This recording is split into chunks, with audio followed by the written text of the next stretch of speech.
खुरुमजरी नमस्कार, मैं हूँ थांगजम शीतलजीत। कंगला टीवी मणिपुर से सुनिए हिंदी में समाचार। पहले मुख्य समाचार। एआईसीसी सचिव क्रिस्टोफर टिलक बोले, मणिपुर कोमा में है, पीआर सरकार में कानून व्यवस्था ध्वस्त। डॉक्टरों पर हमले के बाद रिम्स कर्मचारियों और छात्रों ने सुरक्षा की मांग को लेकर धरना दिया। थांग कंस्टिट्यूएंसी में निर्दोष नागरिक की गिरफ्तारी पर सार्वजनिक विरोध। इंफाल वेस्ट स्थित मेमोरियल पार्क में अथवान अबोनमाई की 4th डेथ एनिवर्सरी मनाई गई। मेरा चौड़ेल हव पवित्र अनुष्ठानों, प्रार्थनाओं और एकता के आह्वान के साथ मनाया गया। बाढ़ में लापता रामजान अली का शव इरिल नदी के बरामद। ट्रंप का $1 लाख H-1B शुल्क इंडिया के $283 बिलियन आईटी सेक्टर को झोंकझोरने वाला। खैबर पख्तूनख्वा के तेहरान वैली में पाकिस्तान एयरफोर्स के हमले में कम से कम 30 नागरिक मरे।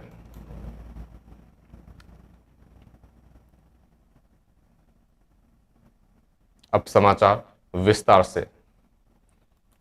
सेंटर के अधीन मणिपुर में पीआर सरकार होने के बावजूद जमीनी हालात पूरी तरह असफल रहे हैं। स्टेट में लॉ एंड ऑर्डर की भारी गिरावट के कारण हजारों लोग बेघर हो गए हैं और रोजगार कमाने में असमर्थ है, ऐसा एआईसीसी के सेक्रेटरी क्रिस्टोफर टिलक ने कहा।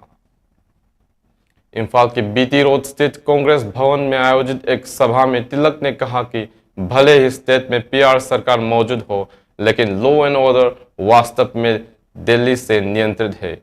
उसके अनुसार आज स्टेट केवल भारत संविधान के सहारे जीवित है, जहां अलग अलग संगठन और समूह स्वतंत्र रूप से कार्य कर रहे हैं।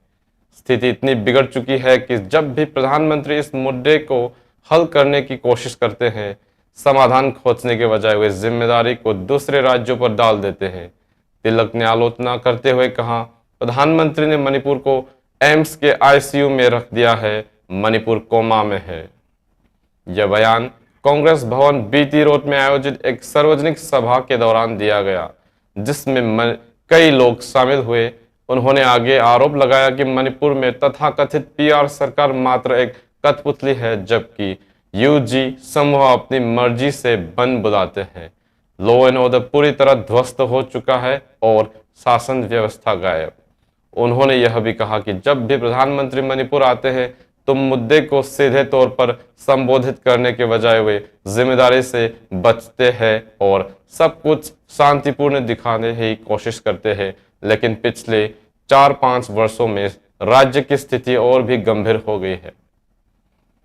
एजुकेशन, एम्प्लॉयमेंट, हेल्थ और इंफ्रास्ट्रक्चर डेवलपमेंट जैसे अहम क्षेत्रों में स्टेट बहुत पीछे है। सरकारी स्कूल जरूर है, शिक्षक नहीं है और इसके नतीजतन बच्चे पढ़ाई छोड़ रहे हैं। कई युवाओं बेरोजगार है और उसकी समस्याओं को हल करने के लिए कोई कदम नहीं उठाया गया।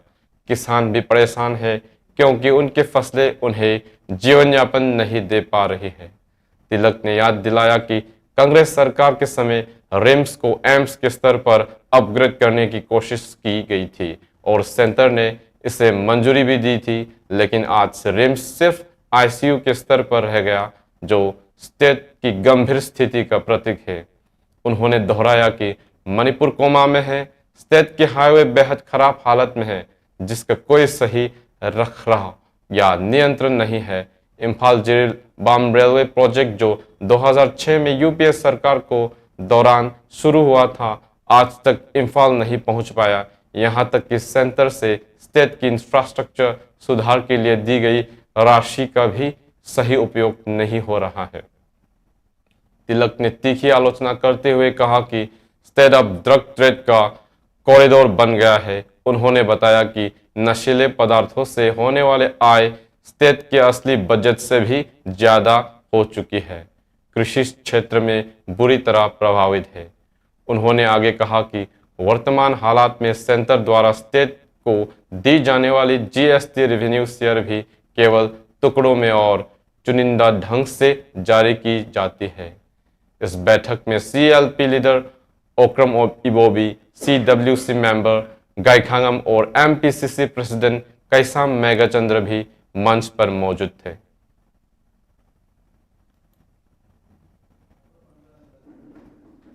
Instead of talking about what are the corrective measures, what could be done for the development of Manipur soon in a week's time, PCC President and CLP leader and all the other senior.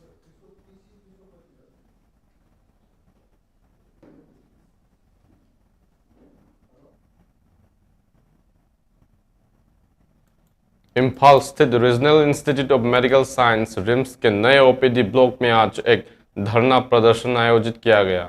यह प्रदर्शन हाल ही में डॉक्टरों पर हुई हिंसक हमले और अस्पताल की संपत्ति में कई तोड़फोड़ के विरोध में किया गया। इस प्रदर्शन में संस्थान के विभिन्न प्रतिनिधि शामिल हुए और घटना की कड़ी निंदा करते हुए स्वास्थ्य कर्मियों की सुरक्षा के लिए तत्काल कदम उठाने की मांग की। धरना teachers medical officer association of RIMS, TAMOA, resident doctor association RDA, RIMS student union RIMSSU, non teaching employee welfare association NTEWA और रिम्स नर्स एसोसिएशन लम्फेल्पा द्वारा संयुक्त रूप से आयोजित किया गया। इसमें बड़ी संख्या में फैकल्टी सदस्य, डॉक्टर, नर्सिंग स्टाफ, छात्र और कर्मचारी शामिल हुए। उन्होंने तख्तीता उठाकर और नारे लगाकर न्याय की मांग की। संगठनों ने जोर दिया कि मेडिकल प्रोफेशनल पर बार बार होने वाली हिंसा न केवल जान को खतरे में डालती है बल्कि स्वस्थ संस्थानों के भीतर भय और असुरक्षा का वातावरण भी पैदा करती है। उन्होंने अधिकारियों से मांग की कि दोषियों के खिलाफ सख्त कानूनी कार्रवाई की जाए, अस्पताल परिसर में पर्याप्त सुरक्षा उपाय सुनिश्चित किए जाए और भविष्य में ऐसे मामलों को रोकने के लिए कड़ी नीतिगत कदम उठाया जाए। प्रदर्शनकारियों ने जनता से भी अपील की कि वे सहयोग करें और उन स्वास्थ्य कर्मियों का सम्मान करें जो कठिन परिस्थितियों में लगातार मेहनत कर लोगों की जान बचाते हैं। उन्होंने दोहराया कि हिंसा और तोड़फोड़ किसी समस्या का समाधान नहीं है बल्कि विवादों का निपटारा संवाद और कानूनी प्रक्रिया में माध्यम से होने चाहिए। इस बीच रिम्स इम्फाल के डेंटल कॉलेज में भी एक अलग धरना प्रदर्शन आयोजित किया गया। इसमें teachers association of dental college, dental डॉक्टरों, स्टाफ और छात्रों ने भाग लिया। इस प्रदर्शन में स्वास्थ्य कर्मियों की सुरक्षा को लेकर चिंता व्यक्त की गई और चिकित्सा स्थानों की गरिमा में जनता का विश्वास बहाल करने की मांग की गई।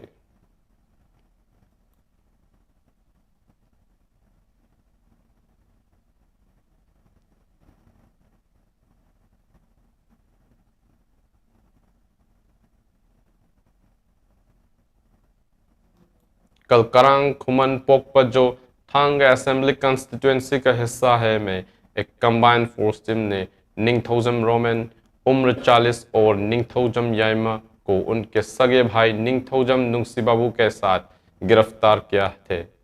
लोग निर्दोष नागरिक हैं और उनकी गिरफ्तारी को व्यापक रूप से अवैध और झूठे आरोपों पर आधारित बताया गया है। स्थानीय निवासियों और समुदाय के लोगों ने सेट एंड प्रोटेस्ट के आयोजन किया और सुरक्षा बलों की कार्रवाई की निंदा की।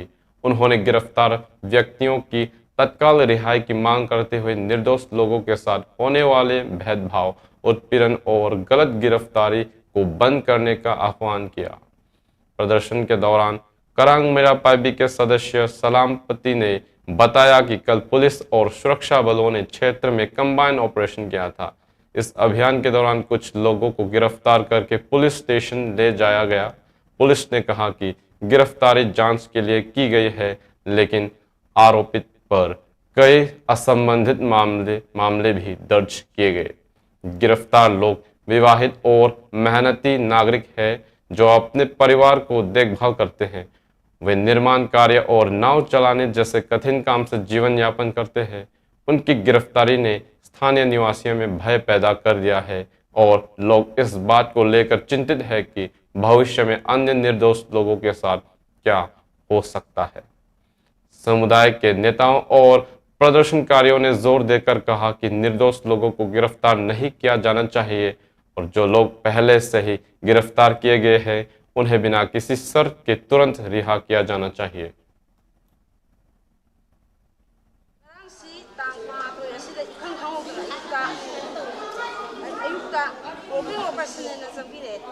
Assam Rifle Army Commando yauna aduga yumthong khudingi adhar amamam paraga lupa sing thupiro laigonda haide lupa sing thupjere thopasida misti amana misti ni masi banau ni romen hariba lupa sina ahanni nusiba ku hariba।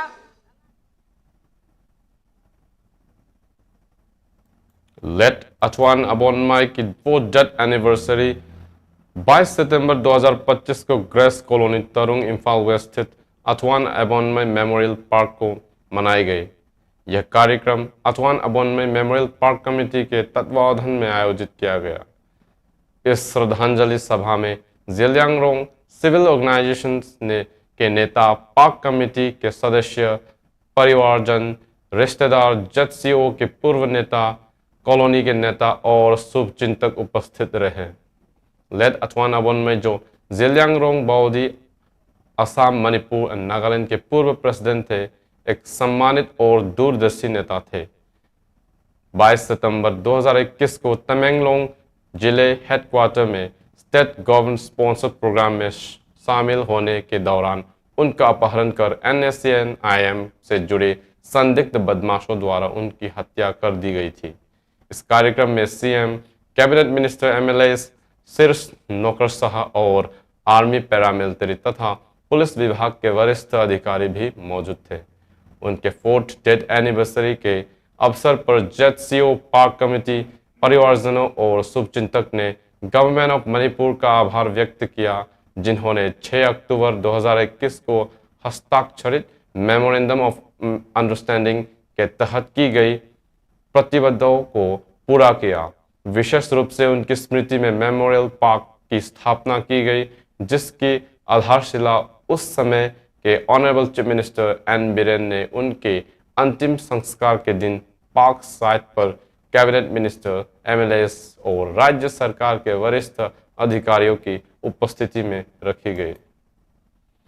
आज यह memorial park न केवल late Athwan Abonmai की स्मृति को संयोज हुए हैं, बल्कि आसपास के सभी समुदायों और आम जनता के लिए अवकाश के समय का विश्राम स्थल भी बन गया है।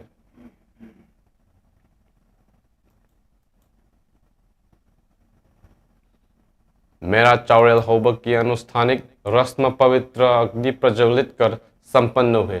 यह पारंपरिक धार्मिक आयोजन जो गहरी आध्यात्मिक महत्ता रखता है, लाइनिंगथोक सनामही टेम्पल बोर्ड, हाइंग खोंगबाल, उफोंग, यम्फम द्वारा क्षेत्र की विभिन्न पारंपरिक और सांस्कृतिक संस्थाओं के सहयोग से आयोजित किया गया।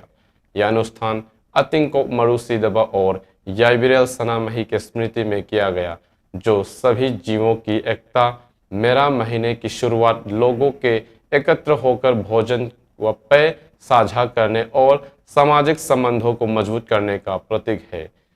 इसे सौहार्द, समृद्धि और सामुदायिक एकता का अवसर माना जाता है। समारोह के हिस्से के रूप में भक्तजन लाइनिंगथोक सनामही संगलेन हाइंग खोंगबाल उफोंग युम्फम में एकत्र हुए और लाइनिंगथोक सनामही तथा हिमालय मरेल सिदबी को प्रार्थना और श्रद्धांजलि अर्पित की।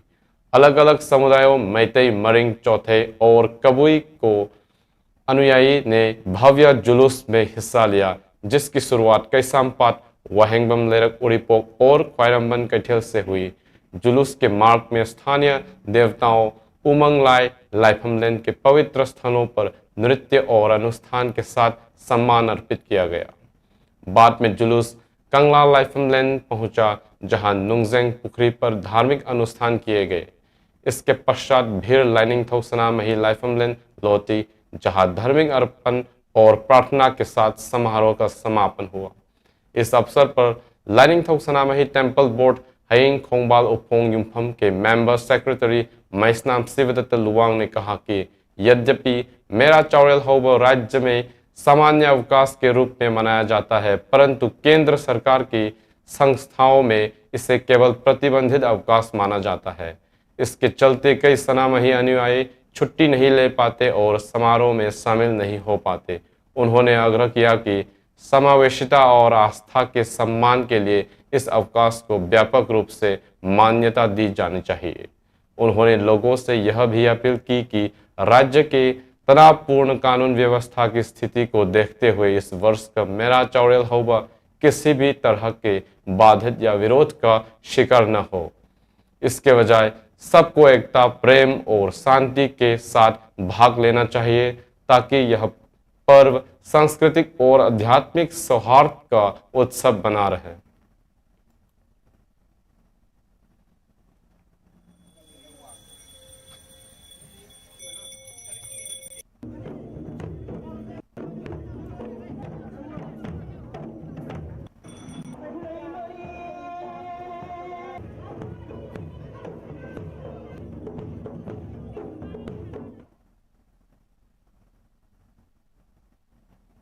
इरिल रिवर में आई बाढ़ के दौरान लापता हुए इम्फाल ईस्ट के खेतरीगांव अवांगलेका निवासी रामजान अली का शव आज बरामद हुआ। 15 तारीख को इरिल नदी में बाढ़ आने पर नाहरुप खोंगजिल इलाके में बह जाने के बाद से लापता रामजान अली का शव आज नीचे की धारा में मिला। बताया गया कि उनका शव नदी में जमा मलबे के बीच फंसा हुआ पाया गया। यह याद किया जा सकता है कि 15 तारीख को खेतरीगांव में बाढ़ आने के दौरान रामजान अली नदी में बह गए थे। उस दिन से लगातार Khetrigaon MLA Sheikh Nurul, SDRF, KIYC club, स्थानीय लोग और विभिन्न स्वयंसेवक तलाश अभियान चला रहे थे, जिसके बाद आज शव बरामद किया गया।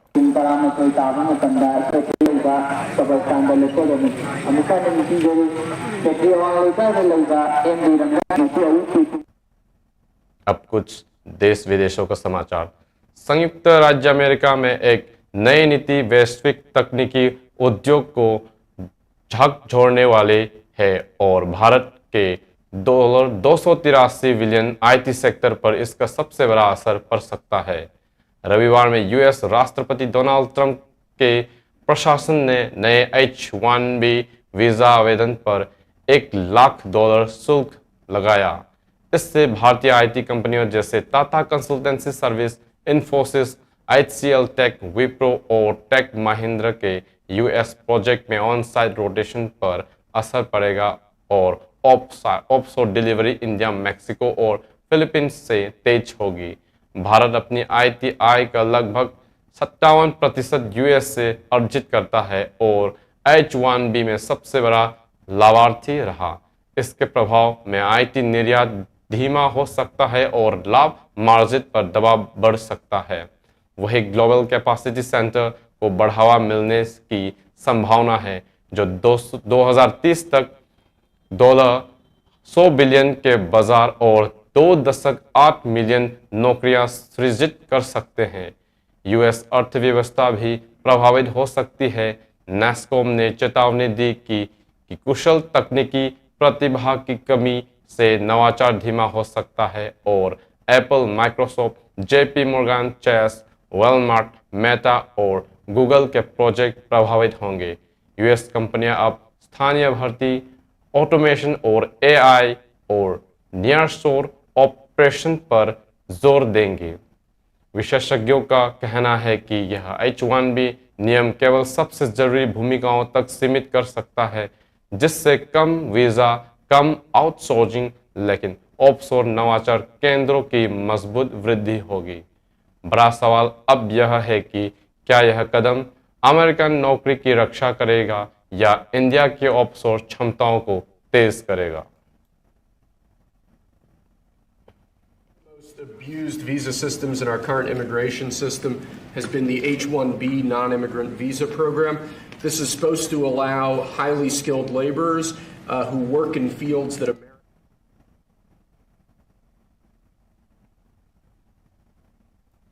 सोमवार को पाकिस्तान एयरफोर्स द्वारा खैबर पख्तूनख्वा के तिरा वैली में किए गए हवाई हमलों में कम से कम 30 लोग, जिनमें महिलाएं और बच्चे भी शामिल हैं, मारे गए। स्थानीय रिपोर्टों के अनुसार हमले सुबह 2 बजे के आसपास हुए, जब JF-17 फाइटर जेट्स ने पैस्टन बादल मैत्रेदारा गांव पर 8 LS-6 बम गिराए। राष्ट्रीय सभा के सदस्य इकबाल अफरीदी ने एक वीडियो बयान में आरोप लगाया कि पाकिस्तानी एयरफोर्स ने मैत्रेदारा पर हमला किया, जिससे नागरिकों की मौत हुई। हालांकि ना तो प्रांतीय और ना ही केंद्रीय सरकार ने इस घटना की पुष्टि या कारणों की व्याख्या की है। बम गिरते समय लोग सो रहे थे, जिससे वे असुरक्षित रहे। सुबह तक गांव में घर ध्वस्त और जानवर मरे हुए पाए गए, जबकि सैन्य अभियान का लक्ष्य तहरीक-ई-तालिबान पाकिस्तान के ठिकानों को निशाना बनाना था। सभी हताहत नागरिक थे। स्थानीय पुलिस के अनुसार इस वर्ष जनवरी से अगस्त के बीच प्रांत में 605 आतंकवादी घटनाएं हुई, जिनमें कम से कम 138 नागरिक और 79 पुलिसकर्मी मारे गए।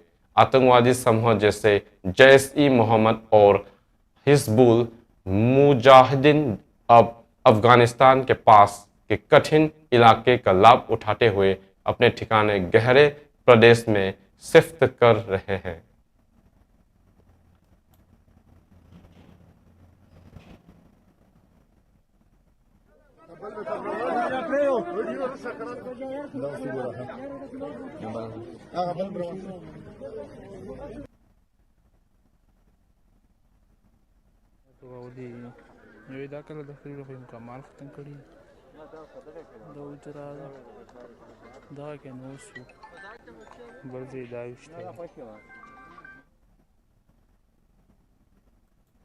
कंगला टीवी में हम मानते हैं कि हर आवाज मायने रखती है और हर कहानी महत्वपूर्ण होती है।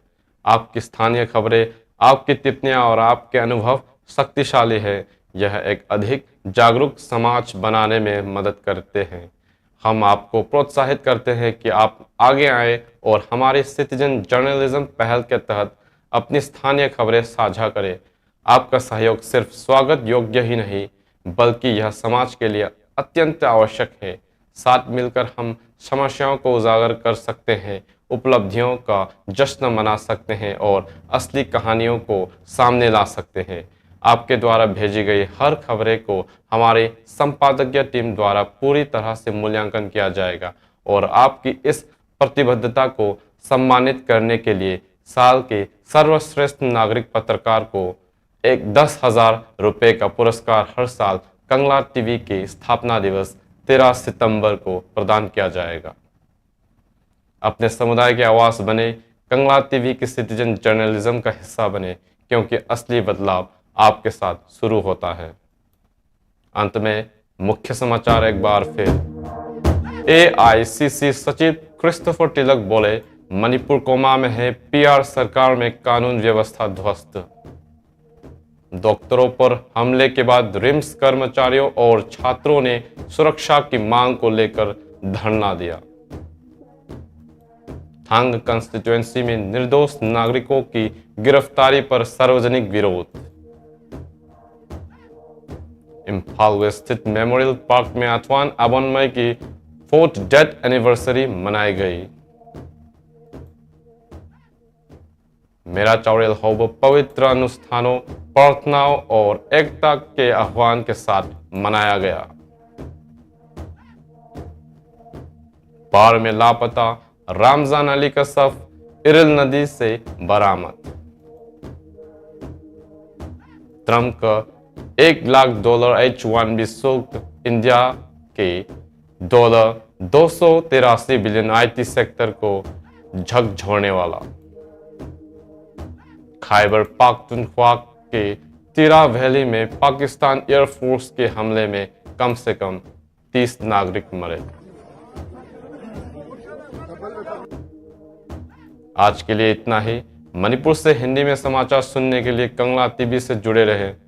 धन्यवाद।